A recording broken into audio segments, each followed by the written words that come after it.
meus amores, eu sou a professora Thaís, essa é a aula de Biologia para a turma do 8º ano.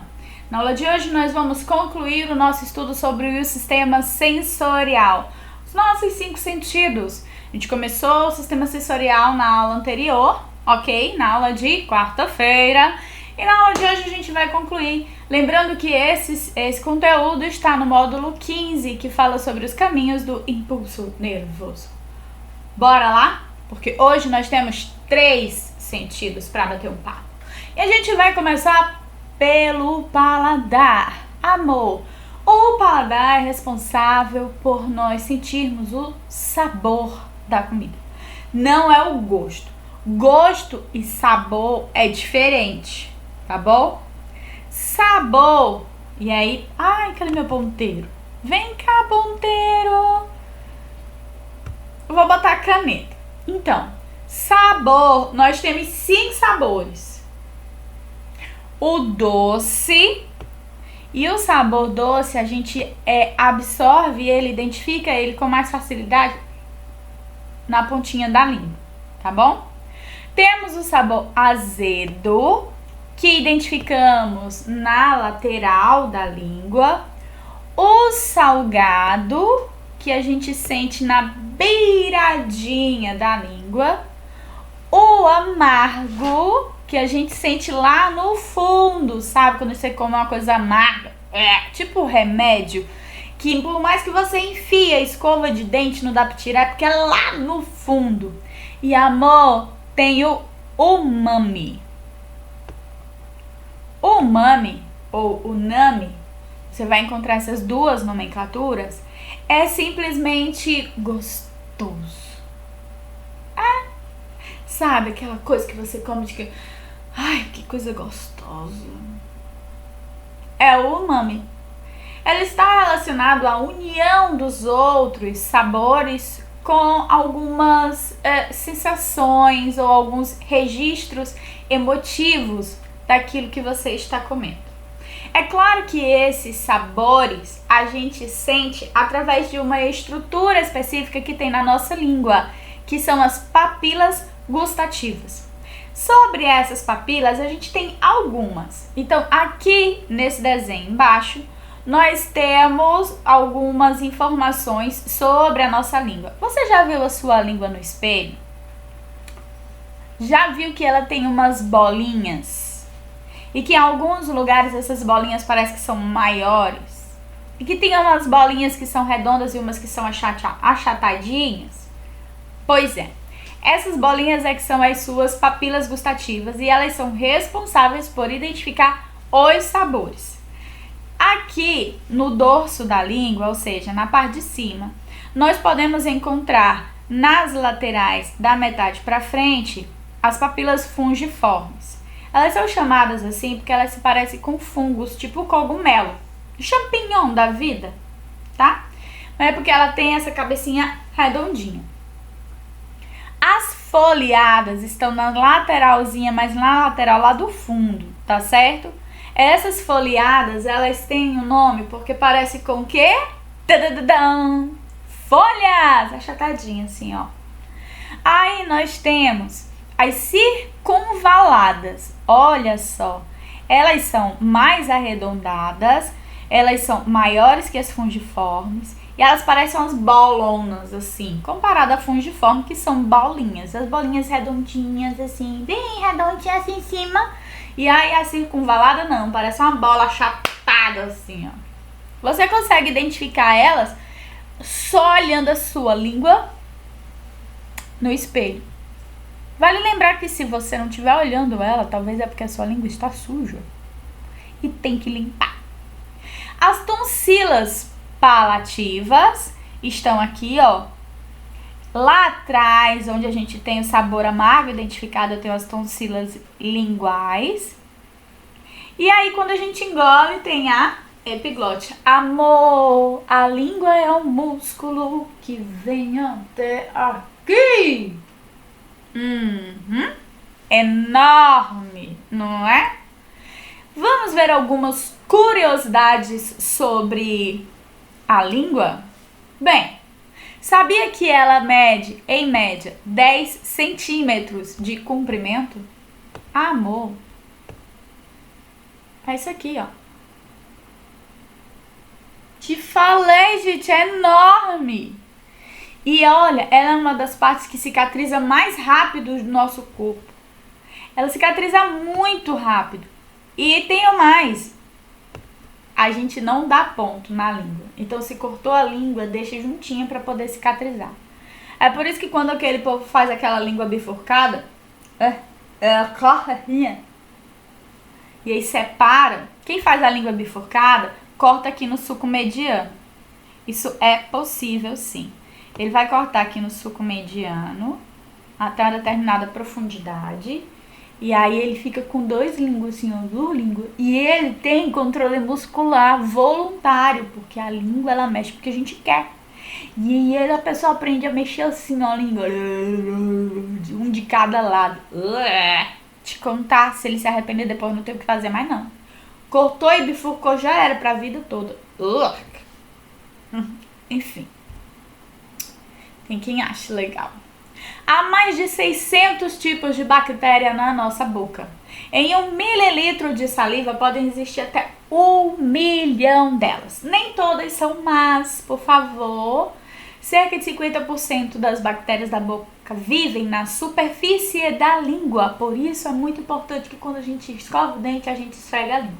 Existem algumas escovas próprias para a língua. Existem escovas de dente que no dorso dela, no verso dela atrás, tem as estruturas para limpar a língua, mas você pode esfregar com a escova de dente mesmo, tá? Ela não é mais eficaz do que aquela escova de língua, por incrível que pareça, tá bom? Mas é melhor do que você não esfregar. Na nossa língua nós podemos ter, em média, 3.000 papilas gustativas. Tudo bem. Nem todas estão funcionando o tempo inteiro. E algumas pessoas têm um paladar mais apurado que os outros. Isso é verdade. Aquelas pessoas que têm o paladar mais apurado que os outros é porque as papilas deles são mais, digamos, ativas. As papilas deles são mais treinadas, certo? Ela é a parte que a gente identifica o gosto, o sabor dos alimentos, tá bom? Então é na língua. Salgado, azedo, amargo, doce, unami. Porque quando a gente fala de olfato, que é o que daqui a pouco a gente vai ver, você vai ver que ele anda, ó, lado a lado com o paladar.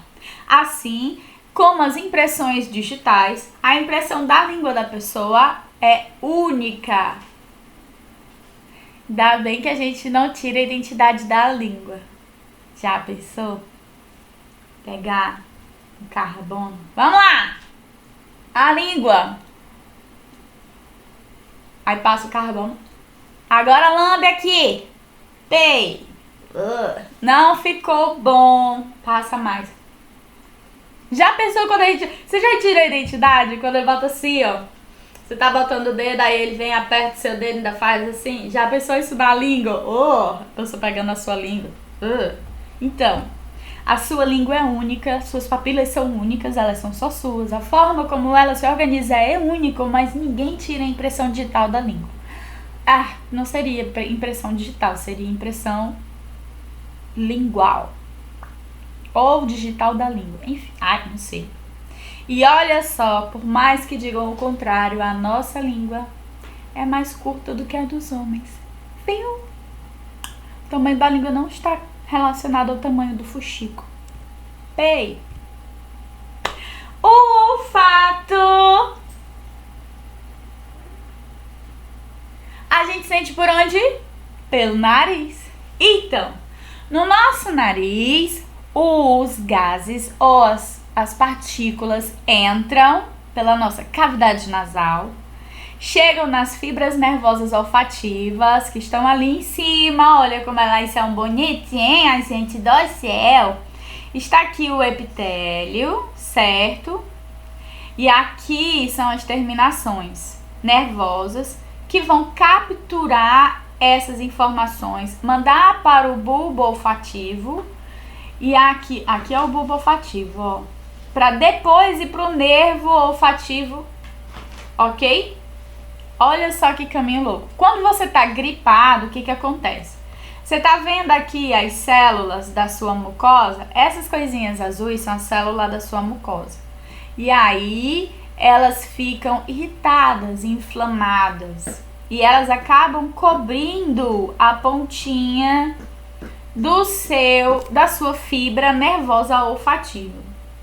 E isso vai fazer com que esse nervinho aqui fique coberto. Por isso que a gente não sente cheiro quando tá gripado. Simplesmente porque o nosso nervo olfativo ele vai estar coberto pelas células da mucosa do nariz que está irritado. Beleza? Mas a gente sente muitos cheiros. Por quê? Nós temos em média 25 milhões de células olfativas. Essas células elas vão morrendo gradativamente. É por isso que os velhinhos, eles tendem a não sentir bem o cheiro das coisas, sabe? É porque as células olfativas dele estão morrendo.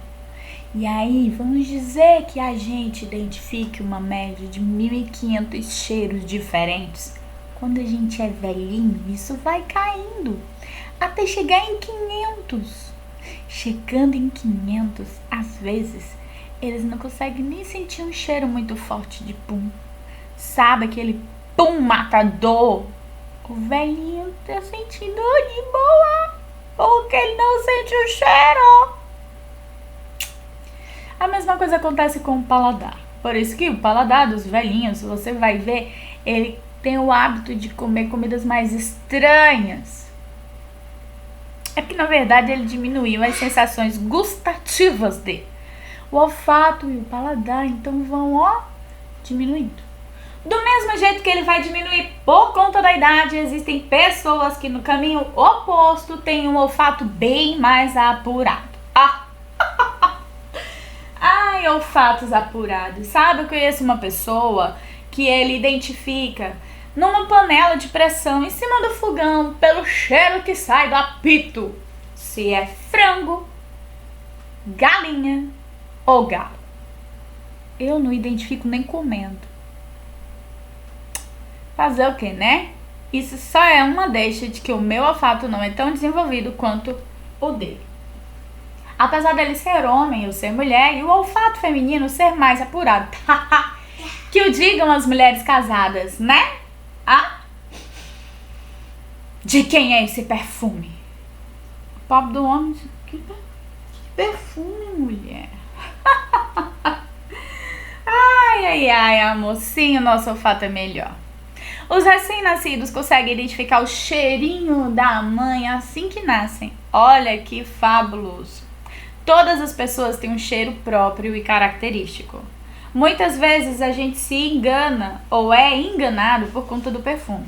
Mas pessoas que têm o olfato mais desenvolvido conseguem identificar quem é a pessoa de olhos fechados pelo cheiro dela. Claro que para isso é preciso ter a convivência. Só que, mesmo que não tenha convivência, ele vai saber que é uma pessoa estranha, porque o cérebro não vai conseguir identificar de quem é aquele cheiro em especial. Nosso nariz é o grande responsável pelo nosso apetite. Por isso que quando a gente está gripado e os nossos nervos estão cobertos, a gente não tem muita vontade de comer, né? Metade do sabor, do gosto que a gente sente, vem do cheiro.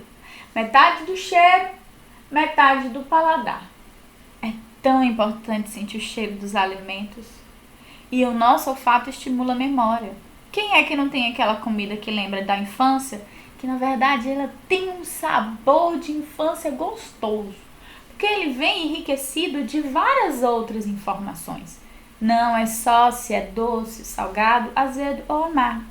Existem alguns sabores que têm gosto de amigo. É porque é aquele tipo de comida que você sempre tava com eles. E quando você fecha os olhos e o teu cérebro captura todos esses sabores, é como se ele ligasse automaticamente aos seus amigos. Sim, isso pode acontecer. Vamos falar do tato. O tato é sentido pela pele. É o maior órgão do corpo humano. A pele, ela apresenta camadas. A gente já falou muito dessas camadas, né? Já falamos inclusive das camadas que permitem que a gente caia, se machuque e ela não vai sangrar. Em compensação, tem aquela camada que vai doer como se não houvesse amanhã. Não é verdade? Pois é. Olha só o nosso desenho do tato. Nós temos a epiderme, que é a primeira camada. Essa camada, ela é formada por uma camada de células mortas, que é a camada córnea, certo? Ela é queratinizada, ou seja, riquíssima em queratina, que vai proteger o nosso corpo, a nossa pele, da entrada de invasores, do ressecamento, da desidratação e dos raios solares. E nós temos a camada de célula germinativa, que é essa camada aqui, ó, marronzinha mais escura, certo? Essas duas camadas da pele, elas não vão sangrar. Em cima dessa epiderme, a gente pode encontrar os poros sudoríparos, ou seja, os poros que vão liberar suor, o poro que vai ter o cabelo, o corpo piloso, folículo piloso, tá aqui dentro. Aqui é o poro piloso. E nós temos também, a partir desse poro, além da saída do pelo e da saída de suor, a saída dos produtos da glândula sebácea. O suor, ele vai ter como função equilibrar a temperatura do nosso corpo. Já as substâncias da glândula sebácea, vulgo sebo, ela vai impermeabilizar a nossa pele, impedindo que a gente desidrate demais, tá bom? Além deles, a gente tem várias outras, ó, a terminação nervosa livre, que é responsável por identificar a dor, as glândulas sudoríparas. Nós temos um músculo que vai fazer com que o nosso pelo fique ereto quando a gente está arrepiado. É esse músculo que vai fazer com que o pelo fique, ó, em pezinho. E ele pode fazer isso por conta de diferenças de temperatura para identificar o frio. Quando tá frio, ele pode fazer isso. Ele deita o pelo quando tá calor. E ele pode fazer isso também funcionando por conta de sustos. Ó. Nós temos vênulas e arteríolos aqui, que é o que permite que sangre, além de alguns outros corpúsculos sensoriais. Gente, esses corpúsculos sensoriais são um verdadeiro sucesso da nossa pele. Aqui, amor, para. Você tem que copiar. Esses corpúsculos são os verdadeiros responsáveis pelo tato em si. Eles que vão permitir que todas as informações do tato sejam enviadas para o nosso cérebro. Aqui nós temos o formato, o nome e a grande quantidade deles. Ó, essa quantidade é por centímetro cúbico. Sabe o que é isso? Você vai contar 1 centímetro para cima, 1 centímetro para o lado e 1 centímetro para dentro. Então, vou fazer um cubo aqui, ó. Vamos imaginar que seja 1 centímetro aqui, ó. 1 por 1. Quer dizer que em cada quadradinho desse da minha pele, entrando aqui, ó, 1 centímetro. A cabeça do dedo é pequenininha, né, gente? Por favor. Mas vamos entrar aqui, eu vou ter uma quantidade diferente de cada um desses corpúsculos. Vamos, ó, por aqui. Aqui na letra A, tá, essas letrinhas, elas são relacionadas, deixa eu mudar o ponteiro aqui. Ah, não, é caneta mesmo. Essas letrinhas, elas são... Oi, volta. Tirei, foi do meu ponteiro. Caneta. Essas letrinhas, elas são relacionadas aqui, ó, tá? Imagina que tá todo riscado aqui, gente, isso dá trabalho.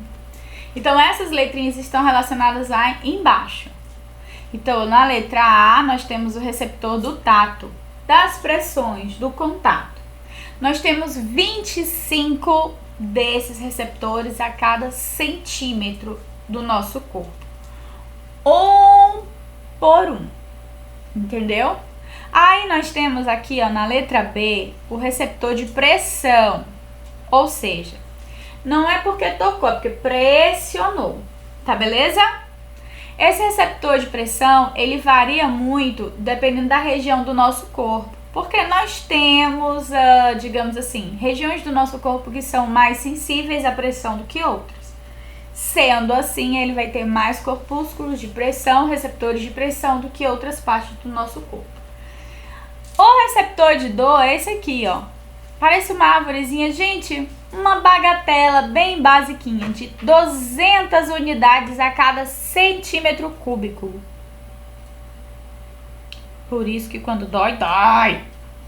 O plexo nervoso capilar, ou seja, que é esse fiozinho aqui, ó, que é ele que vai estar relacionado ao pelo, ligado ao pelo, e ligando esse pelo aos nervos, ao nervo, sistema nervoso, ele também varia. Porque eu não posso dizer que aqui na minha mão eu tenho a mesma quantidade do meu braço. E também não posso comparar, por exemplo, o Tony Ramos com o Reinaldo Gianecchini.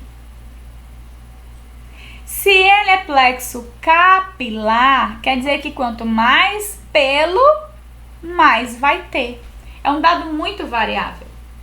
Mas o corpúsculo de Krause, que é quem vai identificar o frio, e o corpúsculo de Ruffini, que é quem vai identificar o calor, eu posso fazer, tá? Então, ó, essas letrinhas também estão ligadas a esse desenho. E também estão ligadas a essa função. Ui, seta feia. Certo? Bem, como que eu não vou confundir professora Krause com Ruffini? Fácil. Frio. Krause. Ruffini, calor. Por que a gente sente mais calor do que frio? Porque, amor, nós só temos 2 corpúsculos. Cadê minha seta? Tá aqui. Nós só temos 2 corpúsculos de Krause por centímetro cúbico. Só 2. Já de Ruffini, nós temos 12. Por isso a gente sente bem mais calor ou bem mais fácil a mudança para um ambiente quente do que para um ambiente frio. Ficou claro? Basicão, certo? Então, ó, não esquece de anotar isso no teu caderno, porque essas informações não estão lá no nosso livro, a gente trouxe para enriquecer. Ok, amores? Fica de olho na Agenda Edu, porque agora tem tarefa para casa, mas vai estar registrado lá, tá bom? Beijo no coração e até a próxima!